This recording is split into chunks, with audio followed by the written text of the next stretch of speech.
지난 시간에 공고하고 알려드린 것처럼 이번 시간부터 첫 시간 임용고사를 위한 수업을 진행해 보도록 하겠습니다. 지난 시간에 안내해 드렸던 것처럼 이 수업이 임용고사를 전혀 모르는, 예를 들면 교대나 사대 1학년부터 입학한 학생들 또는 교직 과목을 처음 듣는 학생들을 위한 입문 과정이다 라고 생각하기 때문에 우리가 가장 먼저 이제 임용고사를 치르기 위한 공고문을 읽어보는 시간을 가지도록 하겠습니다. 자, 공고문을 그러면 한번 다운로드 받아 보겠습니다. 네이버에 들어가서요. 여기 한영으로 되어 있는지 모르겠네요. 서울특별시 교육청 이렇게 입력을 해보고요. 왜 서울특별시 교육청으로 가느냐, 다른 교육청 없냐, 뭐 이렇게 생각하실 수도 있는데, 우리 서울이 우리나라 수도니까 뭐 대표성을 가진다 생각하고 서울시 교육청을 지금 검색을 하는 거고요. 다른 시도교육청에 이제 지원을 하실 분들은 해당 시도교육청 홈페이지에 가면 공고문들이 있기 때문에 그 내용들을 보면서 해당되는 교육청 홈페이지에서 자료를 다운로드 받으시면 되겠습니다. 저는 서울로 이제 시작을 하고요. 서울교육청 같은 경우는 이제 행정정보에 들어가면 여기 교원 임용 시험 안내라고 되어 있습니다. 여기 클릭해 보겠습니다.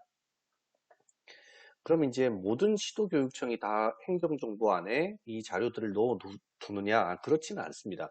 해당 시도교육청마다 뭐 코너들, 메뉴바들이 조금씩 다 다르기 때문에 거기 가서 여러분들이 이제 검색을 해봐야 될 것 같고요.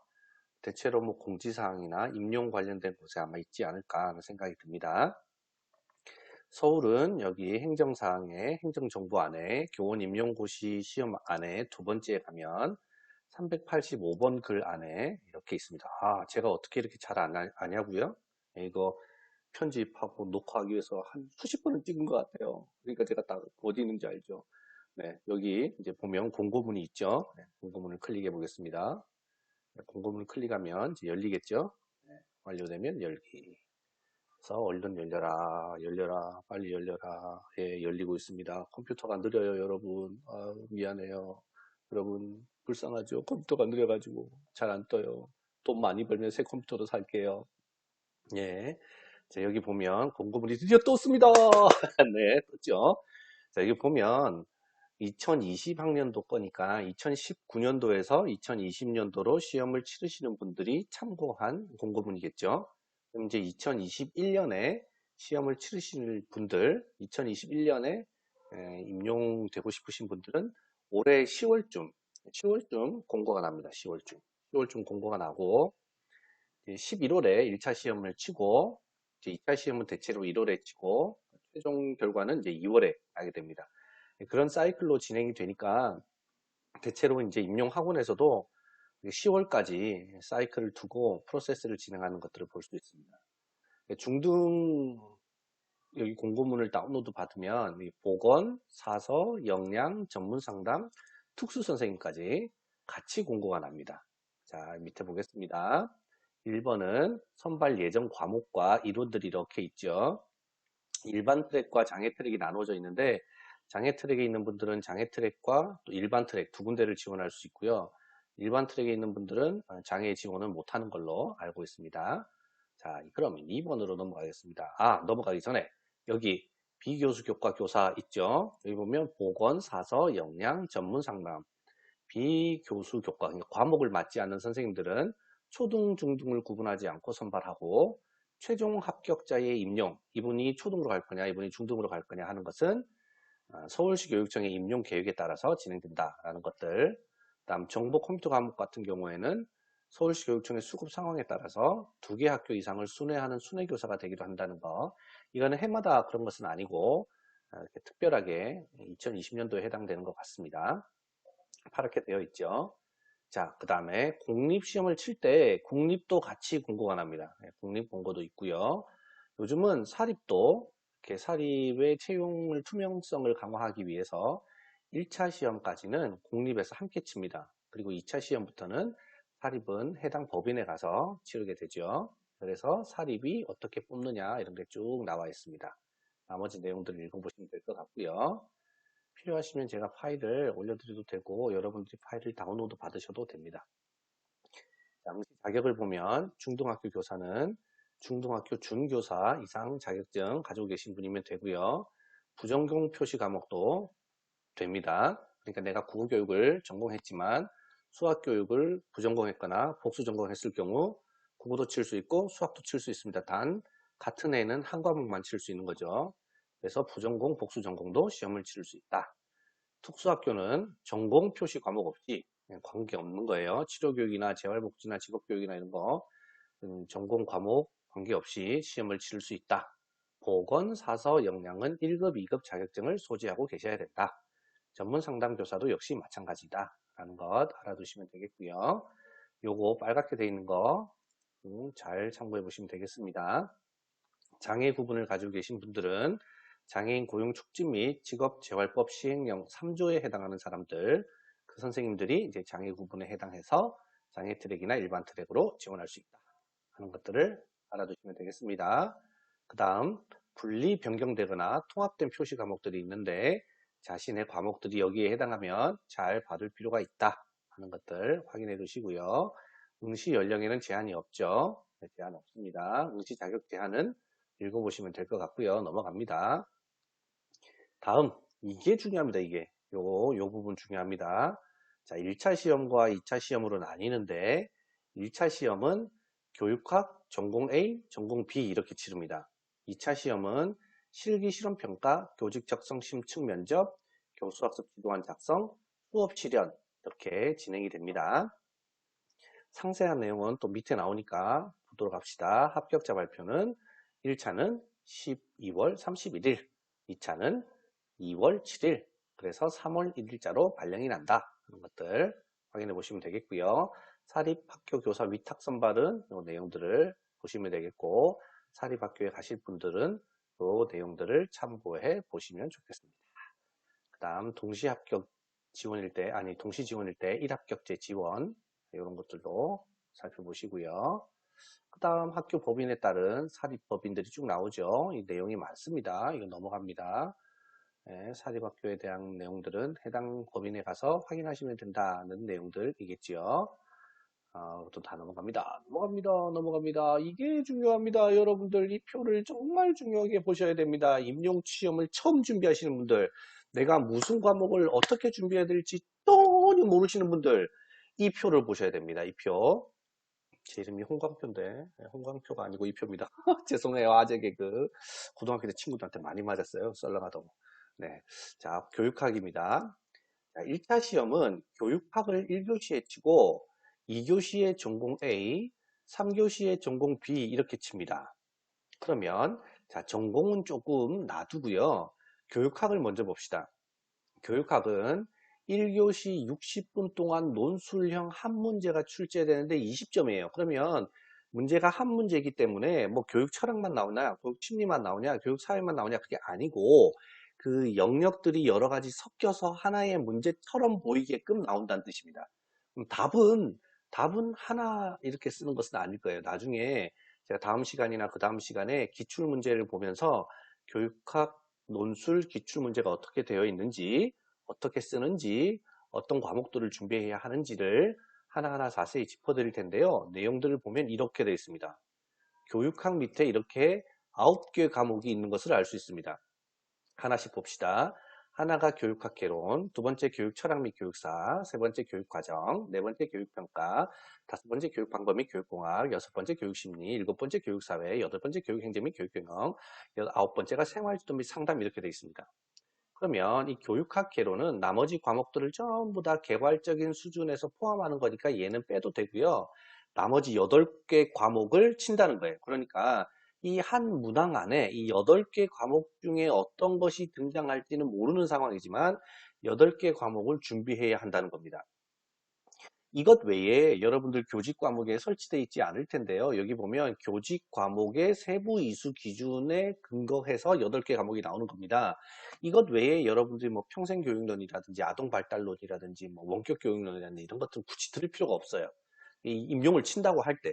그러니까 이 8개 과목을 중심으로 임용이 등장한다 하는 것들을 좀 잘 살펴보시면 좋겠고요.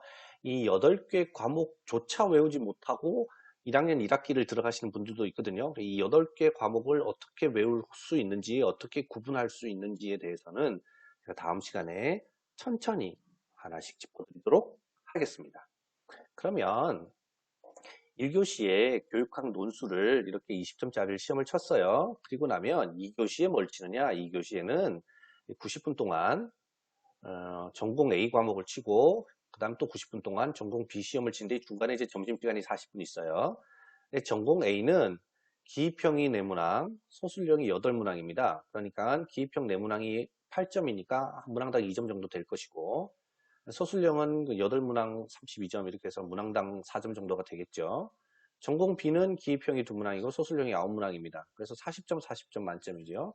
여기서 이런 궁금증이 생길 수 있습니다. 아니 선생님은 방금 서울시 교육청의 것을 다운로드 받아서 우리가 보고 있잖아요. 나 부산 시험 칠 건데요? 나 대전 시험 칠 건데요? 나 대구 시험 칠 건데요?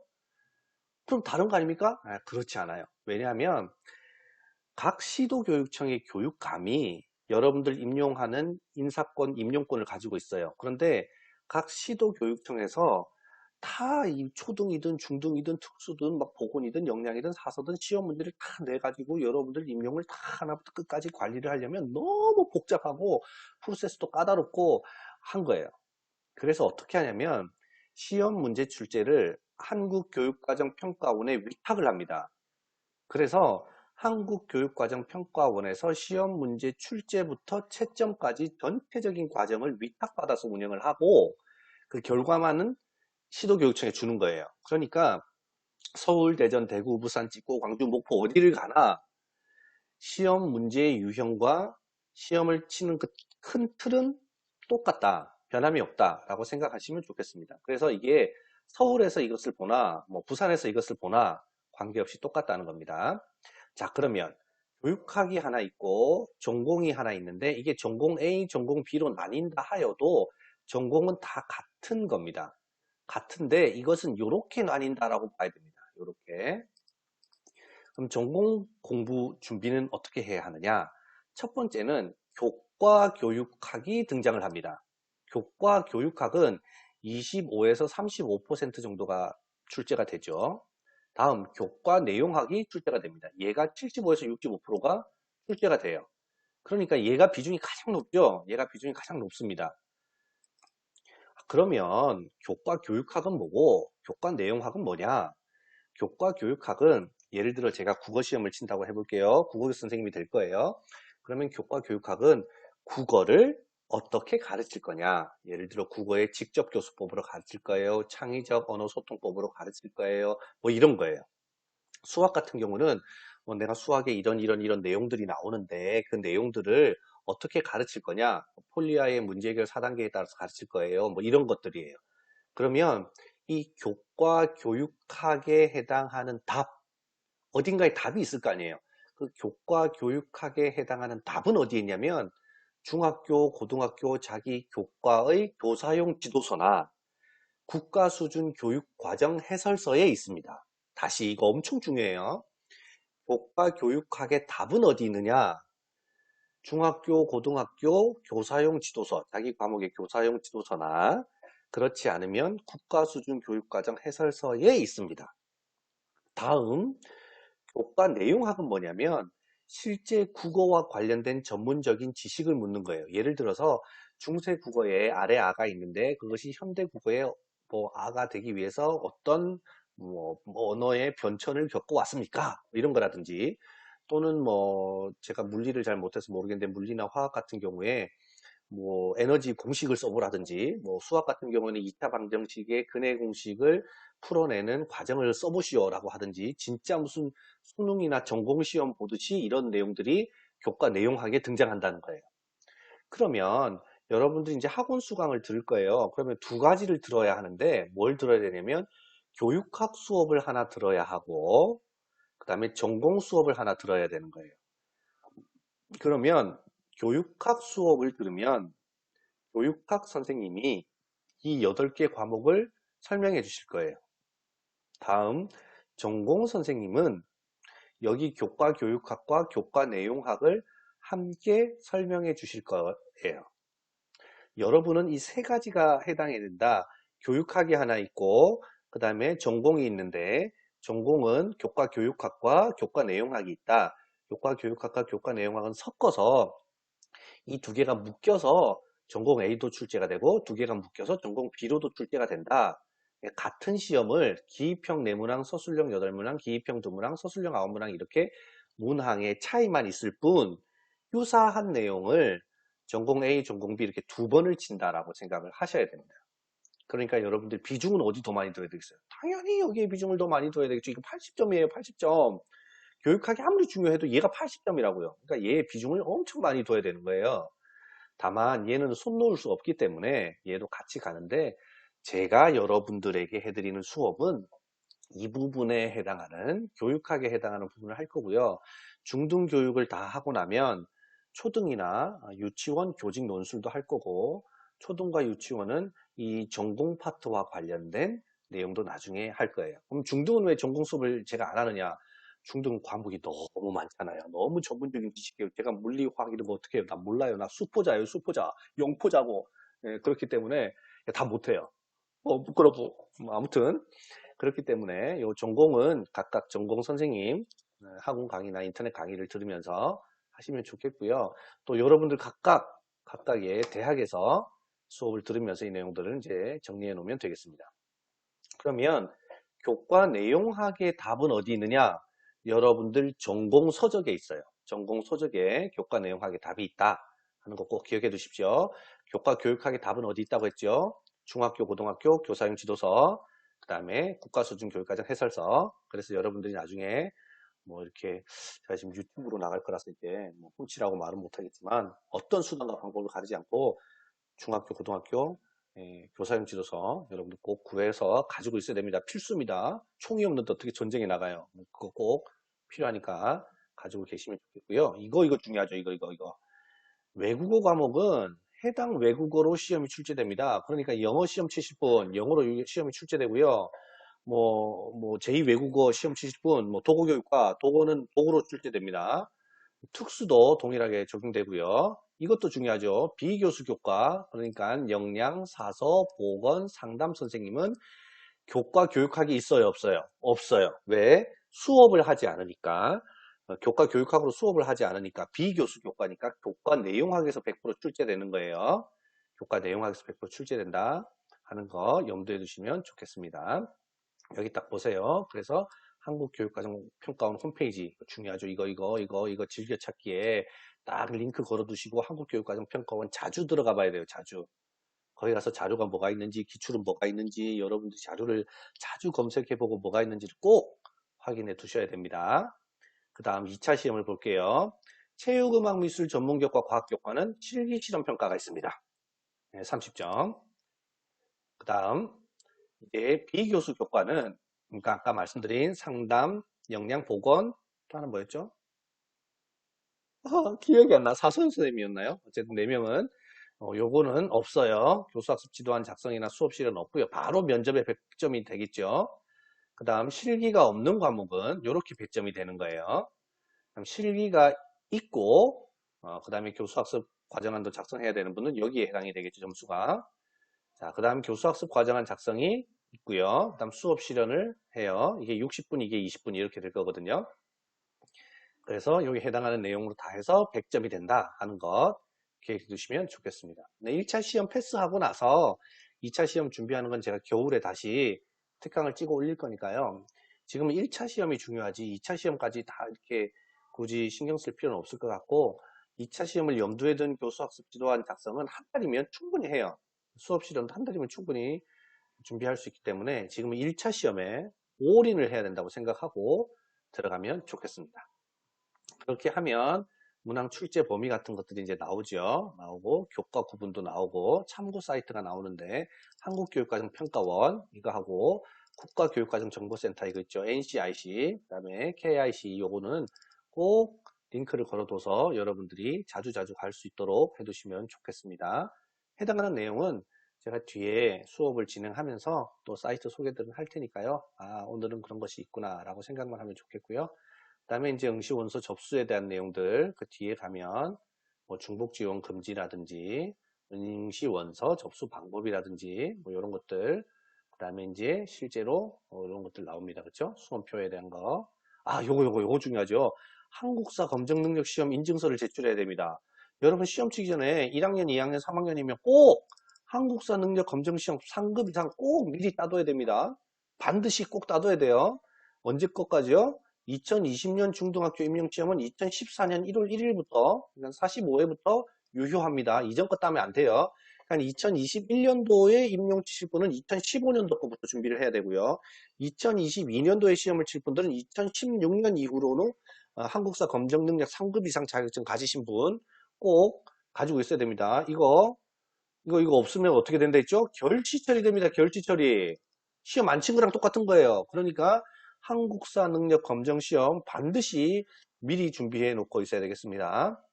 요런 거 제가 임용 칠 때는 이런 거 없었는데 요즘 더 어렵게 된 것 같아요. 아무튼 이거 꼭 준비해 놓고 있어야 된다는 거. 나머지는 이제 유의사항들 쭉 읽어보시면 될 것 같고요. 어떻게 하면 뭐 파일을 어떻게 제출하냐, 서류를 어떻게 제출하냐 이런 내용들이 해당되고 가산점 이것도 중요하죠. 가산점 혹시 필요한 것들이 있는지 체육 과목의 가산점, 체육 지시는 분들 선생님들 요거 꼭 기억해 두시고요. 다음 뭐 취업 대상, 그다음 의사 상자, 뭐 그다음에 가산점 부여 내용들을 잘 보시고 미리미리 자기께 해당이 되는지를 보시고 나서 가산점과 가점을 잘 챙겨 두시길 바라겠습니다. 여기 내용들이 있죠. 빠르게 넘어가겠습니다. 합격자를 어떻게 결정하는지 내용 한번 살펴보시고요. 그 뒤에는 사립은 어떻게 되는지, 임용 취소는 왜 되는지, 뭐 이런 내용들이 이제 뒤에 쭉쭉쭉쭉쭉쭉 나옵니다. 자세한 내용은 여러분들이 또 공고문을 읽어보시면 될 것 같고요. 오늘 중요한 핵심 키워드는 시험이 교육학 시험과 전공 시험이 있구나. 교육학 시험은 8개 과목이 있구나. 전공 시험은 교과, 교육학과 교과 내용학이 있구나. 내가 학원 수강을 듣는다고 하면 교육학 과목 하나 들어야 되고 전공 과목을 하나 들어야 되는구나. 인터넷 강의든 오프라인 강의든지 하네요. 그리고 전공 수업을 들을 때는 교과 교육학과 교과 내용학이 있는데 교과 교육학은 교사용 지도서랑 국가수준 교육과정 해설서랑 여기에 해당하는 것이 답이 나오고 전공 내용학은 정말 전공 지식을 묻는 거구나 하는 것들을 잘 살펴보시면 되겠고요. 임용 치기 전에 한국사 검정 능력 시험 준비해야 되고 내 가산점과 가점을 미리 챙겨서 준비를 1학년, 2학년, 3학년 때부터 미리미리 준비를 해두어야 나중에 4학년 졸업하고 임용시험을 치는데 문제가 없이 치르실 수 있다는 겁니다.